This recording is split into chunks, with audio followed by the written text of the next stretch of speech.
Você tem apenas 20 minutos.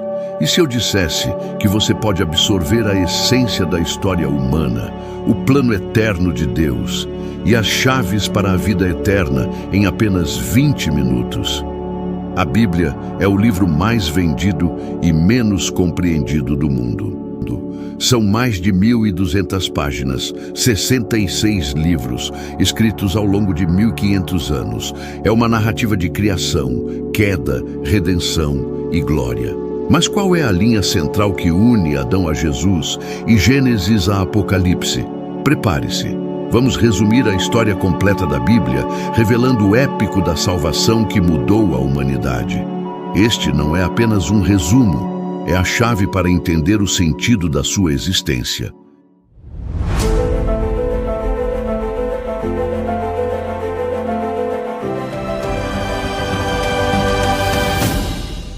A Bíblia não é apenas um livro, mas uma biblioteca, uma narrativa abrangente que se estende desde a criação do cosmos até o fim dos tempos. É a história de Deus, do homem e do plano eterno de redenção. Em poucas palavras, a Bíblia é a história de como Deus fez o mundo perfeito, o homem o estragou, e como Deus passou o restante da história consertando-o através do amor e do sacrifício. Para compreendermos essa vasta tapeçaria, devemos viajar no tempo e desvendar os grandes atos de um drama divino em 3 atos principais. O Antigo Testamento, o palco da promessa, o período intertestamentário, o silêncio da expectativa e o Novo Testamento, o cumprimento da promessa. Primeiro ato, o palco da promessa, o Antigo Testamento. O Antigo Testamento, que se estende por mais de 3.000 anos de história humana, é a fundação. Ele estabelece quem é Deus, quem somos nós e qual é a natureza do problema que ele busca resolver. As origens e a queda, Gênesis 1:11. Tudo começa no princípio. O universo não explodiu em existência, ele foi falado. Deus, o Criador onipotente e transcendente, modelou o cosmos em 6 dias literais ou simbólicos, culminando na criação de sua obra-prima, a humanidade. Adão e Eva, criados à sua imagem e semelhança, foram colocados no Jardim do Éden, o lugar de perfeição, onde a comunhão era completa e a dor era inexistente. A única regra era simples: não comer do fruto da árvore do conhecimento do bem e do mal. Essa regra, simples em sua formulação, era o teste da lealdade.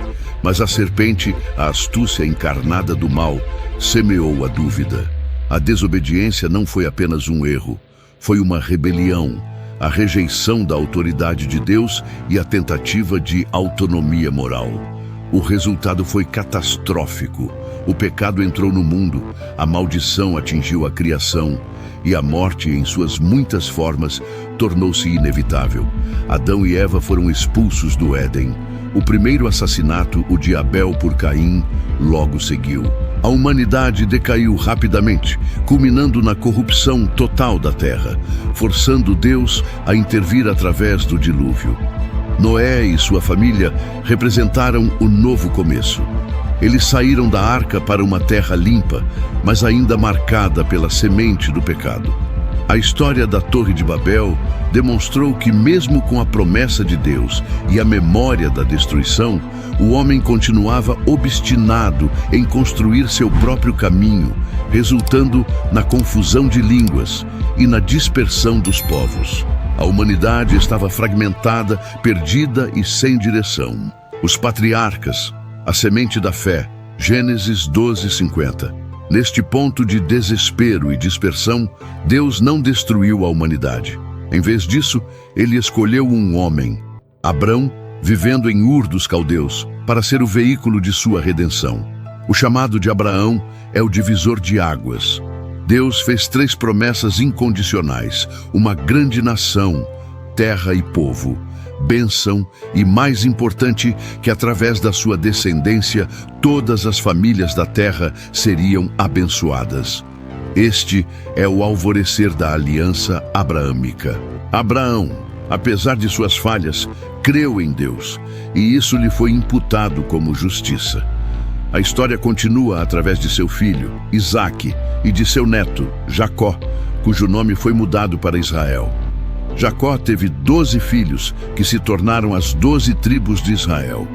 O mais notável deles, José, foi vendido como escravo, mas ascendeu ao poder no Egito. A história de José é uma obra-prima de providência. O mal destinado a ele se tornou o meio pelo qual Deus preservou sua família durante uma grande fome. As 12 tribos mudaram-se para o Egito, encerrando o período patriarcal com a semente da nação plantada, mas agora estrangeira. O Êxodo, nascimento de uma nação e a lei. Êxodo, Levítico, Números, Deuteronômio. 400 anos se passaram. Os descendentes de Jacó se multiplicaram vastamente, tornando-se uma ameaça demográfica para o faraó egípcio que os escravizou. O clamor do povo subiu a Deus, e ele respondeu, levantando Moisés. O nascimento, a fuga e o retorno de Moisés, marcados pela sarça ardente, prepararam o palco para o grande confronto. O Êxodo é o evento central do Antigo Testamento. As 10 pragas, demonstrando a superioridade do Deus de Israel sobre os deuses e o poder do Egito, culminaram na Páscoa, o sacrifício de um cordeiro que salvou os primogênitos de Israel. Este evento tornou-se o eterno memorial da libertação. Após a travessia milagrosa do Mar Vermelho, Deus selou sua aliança mosaica com Israel no Monte Sinai. Ele não apenas lhes deu a liberdade física, mas também a identidade moral e espiritual. Os 10 mandamentos e as centenas de leis civis e cerimoniais não eram um meio de salvação, que já era pela graça, mas um guia para a santidade. Eles estabeleceram Israel como um reino de sacerdotes e uma nação santa. O tabernáculo, o santuário móvel, foi erigido, simbolizando que Deus habitava no meio de seu povo. Os israelitas, no entanto, falharam repetidamente em confiar em Deus durante os 40 anos no deserto, resultando na morte de toda uma geração. Antes de morrer, Moisés reforçou a lei e a aliança, preparando a nova geração para entrar na terra prometida. A conquista e o ciclo dos juízes. Josué, Juízes, Ruth. Sob a liderança de Josué, um comandante fiel e um sucessor espiritual de Moisés, os israelitas atravessaram o Rio Jordão e começaram a conquista de Canaã. Cidades como Jericó caíram por meio da fé e da obediência militar. A terra foi dividida entre as 12 tribos. A promessa de terra feita a Abraão estava se cumprindo. Após a morte de Josué, Israel entrou no trágico período dos juízes. Sem uma liderança central, o povo entrou em um ciclo vicioso: pecado, idolatria, opressão pelos povos vizinhos, arrependimento, o clamor do povo e libertação pelo juiz levantado por Deus. Figuras como Gideão, Sansão e Débora surgiram para salvar Israel, mas a frase que define esta época é sombria. Naqueles dias não havia rei em Israel. Cada um fazia o que parecia bem aos seus próprios olhos. O livro de Ruth, no meio desta anarquia, é um vislumbre de fé e lealdade, conectando a linhagem que levaria ao rei Davi. A monarquia unida, reis e profetas, Samuel, Reis, Crônicas. Cansados da instabilidade dos juízes, o povo exigiu um rei como as outras nações. Samuel, o último juiz e um profeta, advertiu-os, mas ungiu Saul como o primeiro rei. Saul começou promissor, mas sua desobediência e insegurança levaram à sua rejeição divina. O palco foi então dado a Davi. Davi, um pastor de ovelhas, era um homem segundo o coração de Deus. Ele unificou as tribos, estabeleceu Jerusalém como a capital política e religiosa, a cidade de Davi, e expandiu o reino de Israel. Com Davi, Deus estabeleceu a aliança davídica, a promessa de que sua linhagem real nunca cessaria e que um descendente de Davi governaria eternamente. Davi, apesar de seu pecado grave com Batseba, demonstrou profundo arrependimento e continua sendo o modelo do rei messiânico. Seu filho Salomão herdou um reino em paz e prosperidade. Ele construiu o templo magnífico em Jerusalém, o lar permanente da presença de Deus, a Shequina. No entanto, o sucesso trouxe a ruína. Salomão desobedeceu, casando-se com mulheres estrangeiras que trouxeram seus ídolos, desviando o seu coração e, consequentemente, o coração da nação. Divisão, exílio e a voz dos profetas. Após a morte de Salomão, a nação se dividiu em 2 reinos: Israel, o norte com 10 tribos, e Judá, o sul, com as tribos de Judá e Benjamim. O reino do norte, Israel, mergulhou rapidamente na idolatria e na injustiça social. Deus enviou profetas poderosos como Elias e Eliseu para confrontar a apostasia. Mas Israel não ouviu. Em 722 a.C., eles caíram para o Império Assírio e foram dispersos, pondo fim ao Reino do Norte. O Reino do Sul, Judá, embora tivesse alguns reis bons, como Ezequias e Josias, também se desviou. Profetas como Isaías, Jeremias e Miqueias clamaram por arrependimento, alertando que a paciência de Deus estava se esgotando. Eles não apenas prognosticavam o juízo iminente, o exílio babilônico, mas também anunciavam a esperança futura, a vinda de um Messias, o servo sofredor de Isaías e o bom pastor de Ezequiel. Em 586 a.C., o juízo veio. Nabucodonosor da Babilônia destruiu Jerusalém e o templo, levando os líderes e o povo restante para o cativeiro. O exílio foi o castigo máximo, mas também serviu para purificar a fé. O retorno e a espera. Esdras, Neemias, Malaquias. 70 anos depois, conforme profetizado, Deus usou Ciro, o rei da Pérsia, para permitir o retorno dos judeus à sua terra natal. Sob a liderança de Zorobabel, o templo foi reconstruído, embora menor do que o de Salomão. Esdras restaurou a lei e o ensinamento da palavra. Neemias reconstruiu os muros de Jerusalém. No entanto, o esplendor da monarquia de Davi não voltou. O último livro do Antigo Testamento, Malaquias, termina com uma nação complacente, ainda pecadora, mas agarrada à esperança de que Deus enviaria Elias antes da vinda do grande e terrível dia do Senhor. O palco estava montado. O Antigo Testamento revela um Deus santo, que exige justiça, que pune o pecado, mas que é fiel à sua promessa de redenção. A humanidade falhou sob a lei. Era evidente que a solução não viria de um rei humano, de um exército poderoso ou da observância da lei. A redenção exigia uma intervenção divina. Segundo ato, o silêncio, o período intertestamentário. 400 anos se passaram entre o final de Malaquias e o início de Mateus. Este foi o período do silêncio profético. No entanto, a história não parou. O domínio persa deu lugar ao Império Grego de Alexandre, o Grande, que espalhou a cultura helenística. Em seguida, vieram os Seleucidas, que oprimiram severamente os judeus, culminando na revolta dos Macabeus e num breve período de independência. A festa de Hanukkah celebra esta vitória. Finalmente, Roma conquistou a região em 63 a.C. Quando o Novo Testamento começa, a Terra Prometida estava sob o jugo do poder romano, mas a cultura grega e a expectativa messiânica judaica estavam mais vivas do que nunca. O mundo estava preparado, havia uma língua comum, o grego koiné, estradas seguras e um anseio profundo pela libertação. O tempo perfeito de Deus havia chegado. Terceiro ato, o cumprimento da promessa. O Novo Testamento.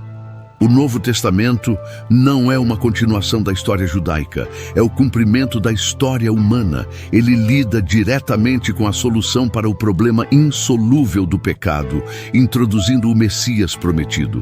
Os evangelhos, o Rei chegou, Mateus, Marcos, Lucas, João. O drama começa com a chegada de Jesus Cristo. Ele não veio como um comandante militar em um cavalo de guerra, mas como um bebê nascido em Belém, descendente de Davi, conforme predito. Ele era tanto totalmente Deus quanto totalmente homem. Os 4 evangelhos narram sua vida e ministério. Mateus apresenta Jesus como o Rei Messias prometido, cumprindo as profecias do Antigo Testamento. Marcos apresenta Jesus como o servo sofredor, agindo com poder e urgência. Lucas apresenta Jesus como o Filho do Homem perfeito, cujo evangelho é para todos os povos, incluindo os gentios. João apresenta Jesus como o Filho de Deus, o Verbo eterno que se fez carne. O ministério de Jesus durou cerca de 3 anos e meio. Ele ensinou com autoridade sem precedentes o Sermão da Montanha, demonstrou seu poder divino sobre a natureza, a doença e a morte, milagres, e chamou 12 homens para serem seus apóstolos. Seu objetivo principal era anunciar e inaugurar o reino de Deus. Ele confrontou a religiosidade superficial e chamou seus seguidores a uma justiça radical baseada no amor e na submissão ao Pai. O ponto crucial, o propósito de sua encarnação, foi a cruz. Jesus, o Cordeiro de Deus, foi traído, preso, condenado e crucificado por ordem de Pilatos. Na cruz, ele carregou o peso do pecado de toda a humanidade. O pagamento foi feito. Sua morte não foi uma derrota, mas a vitória definitiva sobre o pecado e a morte. O clímax é a ressurreição. Ao 3º dia, Jesus ressuscitou corporalmente, provando sua divindade e garantindo a ressurreição futura de todos os que creem nele. Após 40 dias de aparições a seus discípulos, ele ascendeu ao céu, prometendo o Espírito Santo e seu retorno. Atos dos Apóstolos, o nascimento da Igreja. O livro de Atos, escrito por Lucas, serve como a ponte entre os evangelhos e as epístolas. 10 dias após a ascensão, no dia de Pentecostes, o Espírito Santo desceu sobre os discípulos reunidos em Jerusalém. Este evento marcou o nascimento da Igreja, o novo Israel espiritual e o início da missão global. A primeira metade de Atos foca em Pedro e na pregação do Evangelho aos judeus em Jerusalém. A segunda metade é dominada por Paulo, o antigo perseguidor da Igreja, que teve um encontro dramático com Cristo na estrada para Damasco. Paulo tornou-se o apóstolo dos gentios, realizando 3 grandes viagens missionárias, espalhando o Evangelho por todo o Império Romano e plantando igrejas na Ásia Menor e na Europa. A questão central em Atos é a inclusão dos gentios no plano de Deus. O Concílio de Jerusalém, Atos 15, confirmou que a salvação é pela graça, através da fé em Jesus e não pela observância da lei mosaica. O Evangelho, que começou em Jerusalém, estava agora alcançando os confins da terra.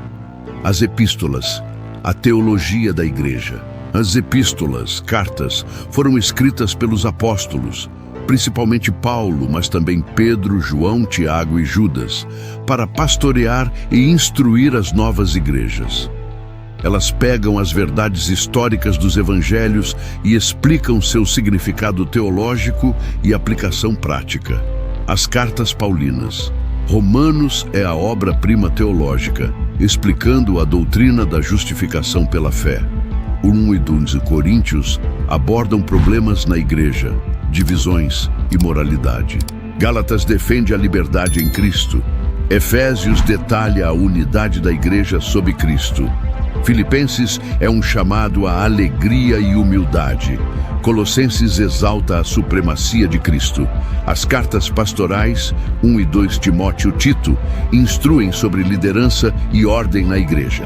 As cartas gerais, Hebreus, apresenta Jesus como o sumo sacerdote superior e o sacrifício final.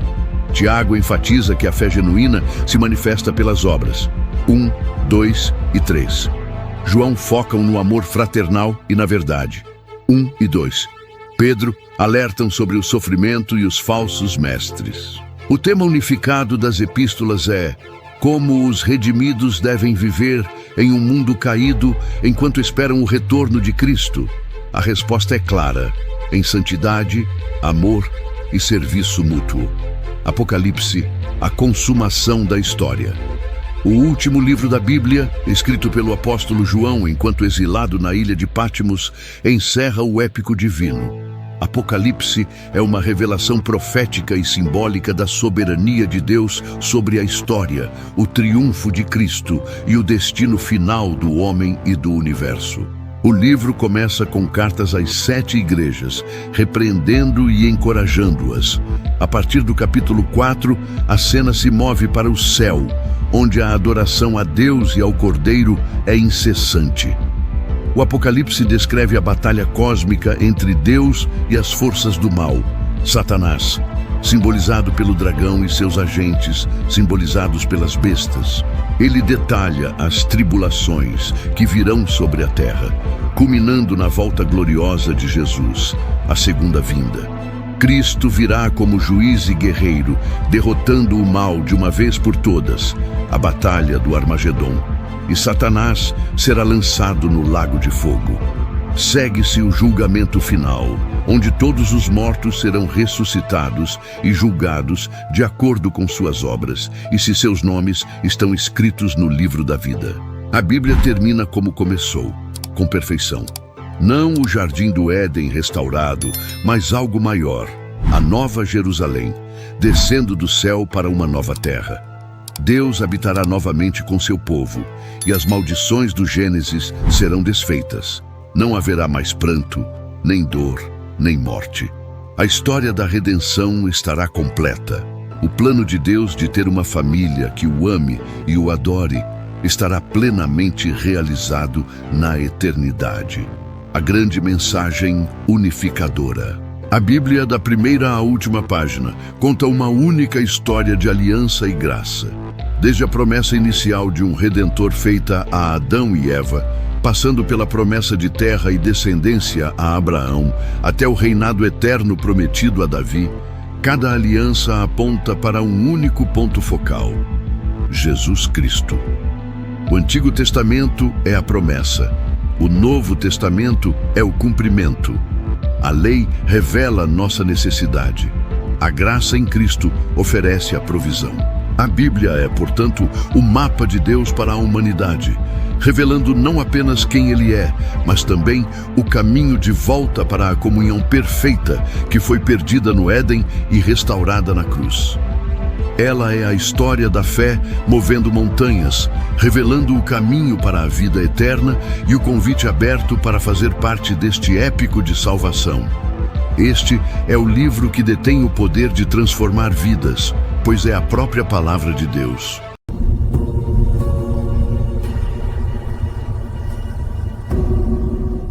Chegamos ao fim desta jornada épica. De Gênesis à Nova Jerusalém, testemunhamos o amor inabalável de Deus. A Bíblia não é um livro de regras antiquadas, mas sim a carta de amor que detalha o resgate da humanidade pelo sacrifício de Jesus Cristo. Compreender a Bíblia é compreender o coração de Deus. E a maior lição que podemos tirar deste resumo é que você faz parte desta história. O convite para a redenção ainda está aberto. Se este resumo inspirador despertou sua sede por mais conhecimento e aprofundamento na palavra, não pare por aqui. Sua fé está apenas começando a mover montanhas. Inscreva-se no canal A Fé Movendo Montanhas. Deixe seu like neste vídeo para que a palavra de Deus alcance mais pessoas e compartilhe esta mensagem poderosa com seus amigos e familiares. Deixe seu comentário. Qual parte da história bíblica mais tocou seu coração hoje? Queremos ouvir você. Que a graça e a paz estejam com você.